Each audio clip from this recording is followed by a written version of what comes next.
Chapter number आज ख़त्म कर दिया इसको। हमने कहा अगर है कंपनी, नज़र आ रहा है? चले बेहतर है, चमकदार, ठीक है, चमकदार धुलाई सर्फ एक्सल वाली। ओके चले आज लें जी। जो है हाँ 10 रुपये। चले अगर तो एक से 30/6 तक कंपनी की बात कर, तो अगले साल 31 दिसंबर से पहले 1/1/24 कर ले से लेकर 30/6/2024 तक कहीं भी ईयर एंड हो तो 31 दिसंबर 2024 यानी टैक्स ईयर 2025 हम कहेंगे अगर 1/1/24 से लेकर 30/6/24 तक कहीं मार्च में एंड हो जाए, अप्रैल में एंड हो जाए, मई में हो जाए, जून में, कहीं भी हो, तो अगले साल, ठीक है, अगले साल से क्या मुराद है, जब तो 24 ख़त्म होगा, 24 कब ख़त्म होगा, 30/6/2024, अगला साल शुरू हो जाएगा 1/7/2024 को, अगले साल 31 दिसंबर तक। ये क्लियर है? और अगर आपकी 1/7 से लेकर 31 दिसंबर तक है, अब 1/7/24 टैक्स ईयर 25, 31 दिसंबर 24 टैक्स ईयर 25, तो अगला साल कौन सा होगा, अगला साल कौन सा होगा, 26। ये कौन से वाला फिर चल रहा है, 25, अगला साल कौन सा होगा, टैक्स ईयर 26, वो कब शुरू होगा, उसमें जो सितंबर आएगा, ये कौन से वाला, 30/9/2025 टैक्स ईयर 2026। क्लियर होगी? ये कंपनी का है, ये कंपनी का। इसका मतलब है अगर जनवरी से लेकर जून तक ईयर एंड हो रहा है तो आने वाले दिसंबर में, और अगर जो है यानी अगले साल दिसंबर में, अगले साल दिसंबर में यूं कह रहे, अगला दिसंबर, और अगर 1/7/24 यानी 1/7 से लेकर यानी 1 जुलाई से लेकर 31 दिसंबर तक आपका ईयर एंड हो रहा है, तो आने वाले साल में जो सितंबर हो, यहां पे कंफ्यूजन होती है। ये अगर जरा देखिएगा, 1/1 से लेकर 30/6 तक, कब, 31 दिसंबर, आने वाला 1/7 से लेकर 31/12 तक, अगले साल यानी आने वाले साल में कितनी जो है 30 सितंबर। ये याद रखिए, ठीक है। थोड़ी सी प्रैक्टिस कराते हैं कंपनी की, ज़रा देखिएगा। ईयर एंड हो रहा है 31, आपने डेट बतानी, 31/3/2021, 31/12/2021, शाबाश, आइएगा अगले साल में, इसी ईयर नहीं करना। क्यों? क्योंकि ये किस में फॉल कर रहा है, 21 में, और ये किस में फॉल कर रहा है, 22 में, आने वाले साल। ओके, ईयर एंड है 30/6/2024, 31/12/2024। अब जरा देखिए, अगर है 31/12/2023, 30/9/24, अगले साल जो सितंबर है। अब ज़रा जो यहाँ पे प्रॉब्लम आती है वो है अगर ईयर एंड है यूँ समझ ले 15/7/2024,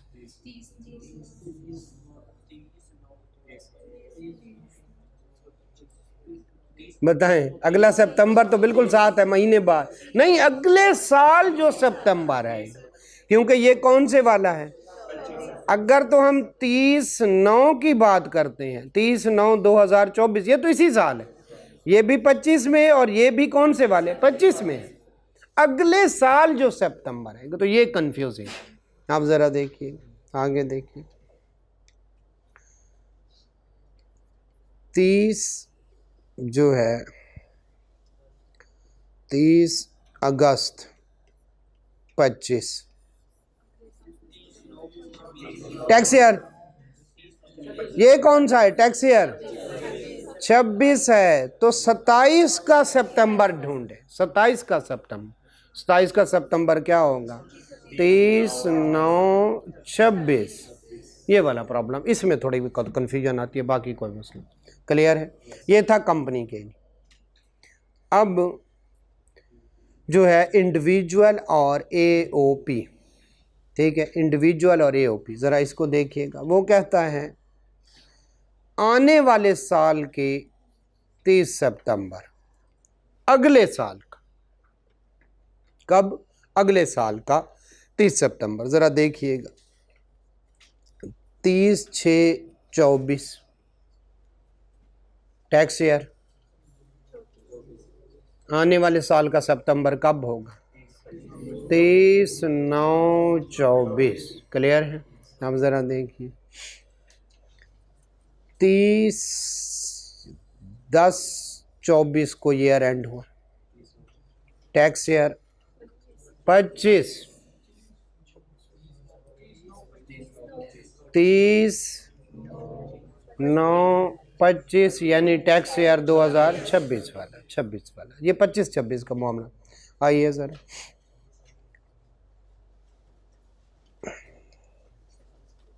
इंडिविजुअल एओपी कंपनी का खत्म हो गया भाई, इंडिविजुअल एओपी के लिए आने वाले साल का सितंबर 30 सितंबर। आइए एक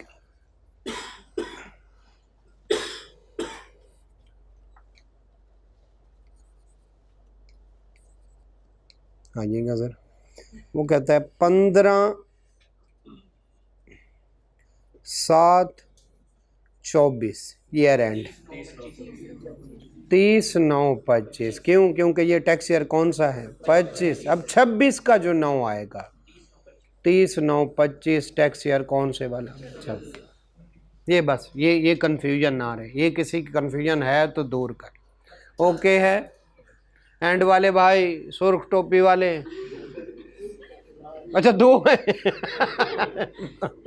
नहीं साहब के साथ एंड वाला, हाँ ये तो करीब बैठा, समझ आई है, टोपी उतार के दोबारा देखो, अच्छा चल ठीक है, ओके ठीक होंगे, बड़ी बड़ी यार ये क्या है, कोई ये कोई नहीं, मतलब कोई लोगो है, कोई जमात है, ये क्या है, चोरी की है क्या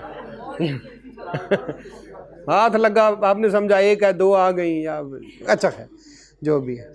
तो हम एक दफ़ा हमारे साथ एक दोस्त था, हमारे साथ एक दरबार का महल है वहाँ पे, तो एक से बढ़कर एक शरारती, ठीक है।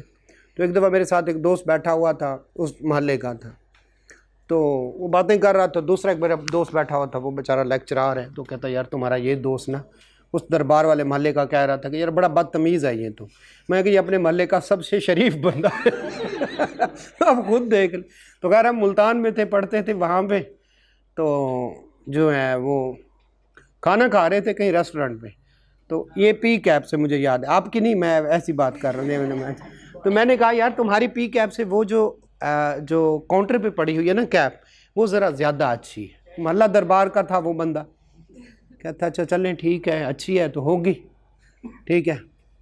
तो खैर वहाँ पे रुके, काउंटर पे पैसे दिए, वापस आए, थोड़ा सा आगे, कहता यही वाली कैप की बात मैंने कहा ये क्या किया, कहता जब आप पैसे दे रहे थे मैंने अपनी कैप उतार के उसके ऊपर रखी, फिर दोनों उठा के पहन ली तो दोनों एक, अच्छा चल चले, अच्छा अल्लाह नसीब करे, अच्छी अच्छी नहीं मैं उससे नहीं नहीं लिंक नहीं कर, नहीं आपको तो माशाल्लाह।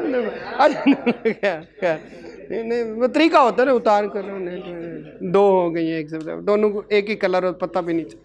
खैर आज चल तो नहीं ये तो वो मैं आप गलत समझे। खैर अच्छा चले, ये 21-22 का चक्कर 24-25 का ख़त्म हुआ। ज़रा आइएगा। अच्छा वो कहता है आपने एक तो रिटर्न जमा करानी, साथ में आपने वेल्थ स्टेटमेंट जमा कराई, और वेल्थ स्टेटमेंट में लिखा हुआ था उसमें वेल्थ रिकॉन्सिलेशन स्टेटमेंट भी हो, पता है ना? ठीक है। और बाज़ दफ़ा फॉरेन एसेट्स और लाइबिलिटीज़ और इनकम की डिटेल भी देनी पड़ती है, कोई होता है चले। अच्छा ये पहले कराते थे मैनुअली, जाके पेपर पे सारा कुछ लिखते थे और जाके ना साइन खुद करके दे आते थे। फिर डिजिटल साइन आ गए, इलेक्ट्रॉनिकली जमा होने। जो इलेक्ट्रॉनिकली था वो सबसे पहले सैलरी वालों के लिए आया था कि आप इलेक्ट्रॉनिक जमा करा, अब सारे इलेक्ट्रॉनिकली जमा करवाते। खैर आए चले पढ़ते हैं। अब मैं काफ़ी सारी चीज़ें बताएं। मेथड ऑफ फर्निशिंग कौन से वाली, रिटर्न्स और अदर डॉक्यूमेंट्स। ज़रा आइएगा, नज़र आ रहा है सबको? चले रिटर्न जमा करानी है भाई, साथ में क्या जमा करानी है? वेल्थ स्टेटमेंट, साथ में फॉरेन स्टेट ऑफ इनकम और एसेट की। वो $10 मिलियन और नहीं बेटे बातें ना करें, $100 मिलियन कुछ पढ़ा था। चले shall be furnished in prescribed manner. जी नहीं समझ आ रहा?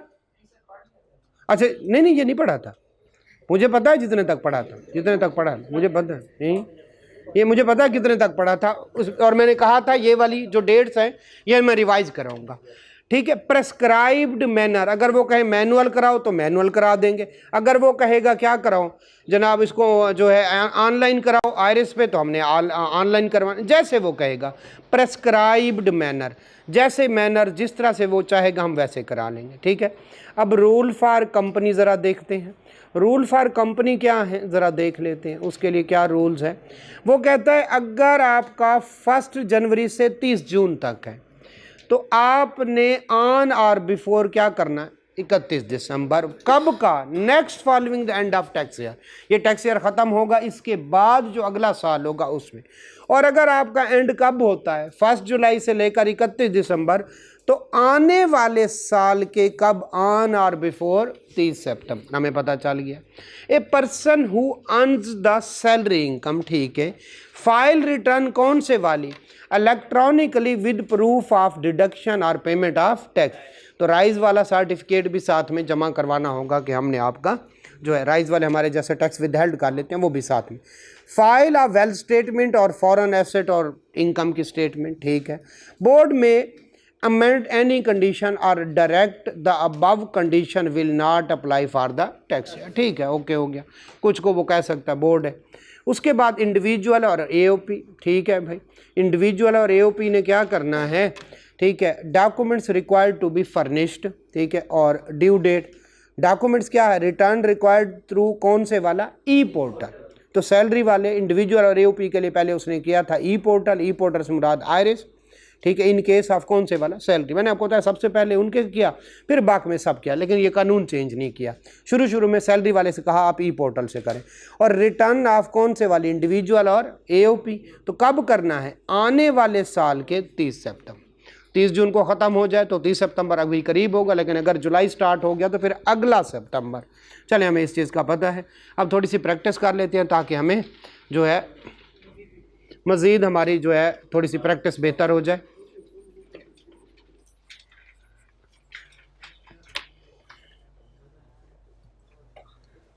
ज़रा आइएगा। लिबर्टी जो है प्राइवेट लिमिटेड है 31/3/2013। कब, 31/12/2013। शाबाश। उसके बाद काका कंपनी लिमिटेड 30/6/2000। क्या हुआ, काका कंपनी लिमिटेड, ओके, 30/6/2013, 31/12/2013। ठीक है, ओके। चले मिस्टर ठीक हो गया। 30/9/2012 डिश है, डिश है। ठीक है, खाने वाली है। ठीक है, बड़ी मज़े की होती है। अच्छा चलो ठीक है। तो अच्छा उसके बंदे का रिटर्न कब फाइल करेगा? 30 में। मिस्टर स्कल, अच्छा सिर्फ खोपड़ी है, अच्छा ठीक है, स्कल खोपड़ी, अच्छा 30/6/2012। तो कब तक करेगा? इंडिविजुअल है, 30/9/2012 तक। पहले वाले जो कंपनी U&V एक फर्म है, इंडिविजुअल और AOP के एक ही असूल होते हैं, 30/11/2012। तो आने वाले साल में 30/9/2013। ओके चलें। A return required to be furnished for discontinuance of business shall be furnished by the due dates। वो पता था, जो बंदा छोड़ के जा रहा हो, परमानेंटली बिजनेस ख़त्म कर रहा हो, तो उसको नोटिस दिया जाता है। नोटिस पे जो डेट होगी उस दिन करेगा, उसके लिए कोई डेट नहीं होती। Where the tax payer not, जो है उसका क्या NTN नंबर नहीं है, और जो है application for the NTN with return, तो वो उसकी ट्रीटेड ऐसी होगी। भाई अब तो NTN के बगैर होती नहीं, ये पुराना लॉ है कि अगर NTN भी ना हो और जमा कराया मैनुअली, अब तो NTN बनता है तो RSP पासवर्ड बनता है, ठीक है। तो ये अब रिडेंडेंट हो गया। पहले क्या था, आपके NTN नहीं है फिर भी आप रिटर्न जमा कराए, वो कहते हैं हम आपकी रिटर्न नहीं मानेंगे, अब रिटर्न होती नहीं है। तो ये जो 6 है ये ख़त्म हो गया, ऑलमोस्ट ख़त्म हो। खैर अभी जो है आ जाए ज़रा। मिस्टर ए है, ये इंडिविजुअल है और इधर कंपनी। पहले इंडिविजुअल के लिए कर 30/6/2013, 30/9/2013, 31/3/2016। आने वाले साल जो है 30/9/2016, ठीक है। 31/12/2017, 18 चल रहा है, 19 का सितंबर यानी 2018। 30/9/2010, 30/2011, शाबाश। 30/6, हाँ 11 हो जाएगा ना। 30/9/2010 को ख़त्म हो रहा है, 2011 चल रहा है, 30/6/2011 को ये ख़त्म होगा। 12 कब शुरू होगा? ठीक है, 1/7/2011 को, 30/9/2011, ठीक है, हाँ ठीक है। अब कंपनी है, ख्याल रखना, 30 जून वाले अलहदा, 31 दिसंबर तक के वाले अलहदा। 30/6/2013, 31/12/2013, ठीक हो गया। 31/3/2016, 12/2016, 31/12/2017, 30/9/2018, ठीक है ओके। 30/9/2010, 30/9/2010 ये जून तक है या आगे दिसंबर वाली के आने वाले साल के? तो अभी 30/9/2010 है, ये ख़त्म होगा 30/6/2011 को। उसके बाद जो सितंबर आएगा 30/9/2011, ठीक है। तो टैक्स ईयर 12 हो जाएगा सब। चलिए ये समरी है, इसका कोई इतना काम नहीं। एक्सटेंशन ऑफ टाइम, सिंपल सी बात है। एक्सटेंशन ऑफ टाइम, जी मैं रिटर्न नहीं फाइल कर सका, 15 दिन का आपको इजाफी टाइम मिल सकता है। कमिश्नर को कहें कि मैं रिटर्न नहीं जमा करा सका, वो कहेगा पैसे जमा करा दो तुम्हारे अंदाजे के मुताबिक। रिटर्न जमा कराने की एक्सटेंशन है, पैसे जमा कराने की एक्सटेंशन नहीं है। इसका मतलब है पैसे जमा करवाने पड़े।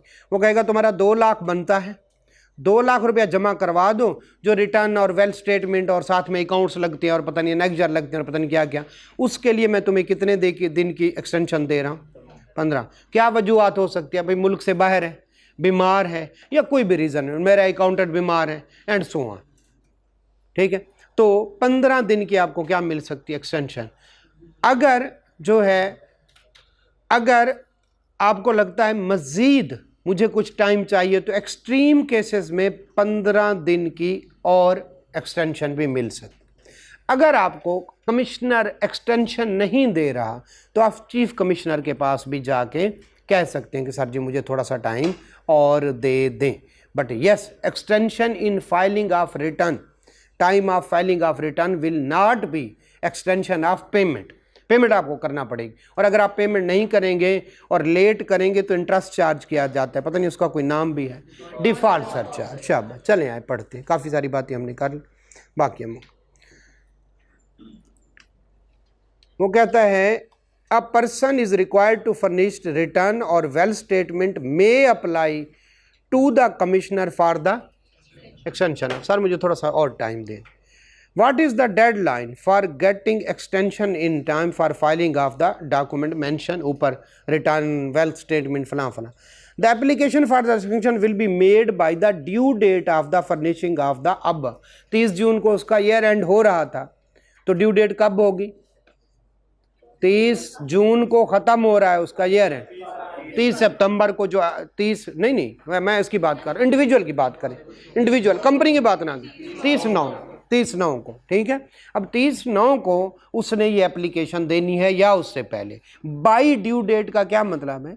बाई द ड्यू डेट का क्या मतलब है? 30/9 या उससे पहले पहले एप्लीकेशन देनी है, सर मुझे मज़ीद टाइम चाहिए।